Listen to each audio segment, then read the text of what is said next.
അപ്പൊ അബിൻ വർക്കി ഇവിടെ ഭയങ്കര ധാർമ്മികത പറയുമ്പോൾ ഞാൻ അബിൻ വർക്കിയെ ഓർമ്മിക്കുക. ഞാനിരിക്കുന്നത് കോഴിക്കോട് ഐസ്ക്രീം കേസിൽ ആ പ്രതിയായ ആളുകളൊക്കെ ഇപ്പോഴും UDF നേതാക്കളാണ്.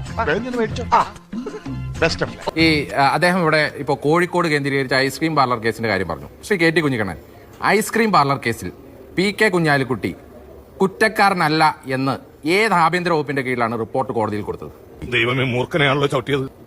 ഇല്ല, അങ്ങനെ ഒരു റിപ്പോർട്ട് ഉണ്ടെങ്കിൽ അബിൻ വർക്കി കൊണ്ടുവരട്ടെ. എവിടെയുള്ള ആ റിപ്പോർട്ട്? സാർ, 2006 തൊട്ട് 2011 വരെ ഉണ്ടായിരുന്ന സാക്ഷാൽ കോടിയേരി ബാലകൃഷ്ണൻ ആഭ്യന്തര വകുപ്പ് മന്ത്രിയായിരുന്നപ്പോഴാണ് ആ റിപ്പോർട്ട് കൊടുക്കപ്പെട്ടത്.